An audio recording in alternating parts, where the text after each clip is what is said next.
गांव से कुछ दूरी पर एक बहुत पुरानी हवेली थी। लोग कहते थे कि वहां कोई नहीं रहता, लेकिन रात होते ही उस हवेली से अजीब-अजीब आवाजें आती थी।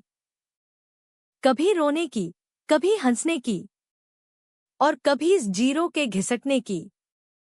एक दिन कॉलेज के 4 दोस्त आरव, नेहा, करण और सिम्मी उस हवेली में जाने का प्लान बनाते हैं। सबको लगता था कि ये सिर्फ अफवाहें हैं। जैसे ही वो हवेली के अंदर गए, चारों तरफ जाले, टूटी-फूटी दीवारें और सड़ांध भरी हवा थी। अचानक नेहा ने देखा कि दीवार पर खून से लिखा हुआ था, यहाँ से जाओ, वरना तुम भी यहीं दफन हो जाओगे। आरव हंसते हुए बोला, ये सब डराने के लिए लिखा है, और आगे बढ़ गया। लेकिन तभी ऊपर से अचानक झूमर गिरा और बाल बचा। अब सबके चेहरे पर डर साफ दिख रहा था।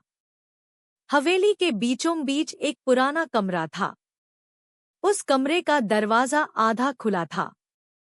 जैसे ही उन्होंने अंदर झांका, उन्हें एक पुराना झूला अपने आप हिलता हुआ दिखाई दिया, और उस झूले पर एक छोटी बच्ची की परछाई बैठी थी।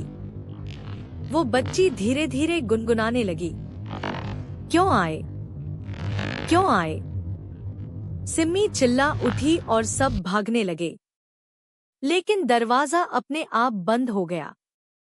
अब वो चारों अंदर फंस चुके थे। अचानक उस बच्ची की हंसी गूंजी, और वो एक काले धुएं में बदलकर उनकी ओर बढ़ने लगी। तभी करण को कोने में पड़ी एक पुरानी डायरी मिलती है। डायरी में लिखा था, इस हवेली में जो भी प्रवेश करता है, उसकी आत्मा हमेशा के लिए यहीं कैद हो जाती है। सिर्फ वही बच सकता है, जो बिना पीछे मुड़े बाहर निकल जाए।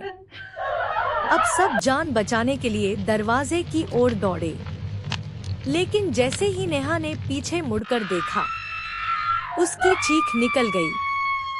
उसकी आंखें सफेद हो गईं और उसका शरीर उसी हवेली की दीवार में समा गया।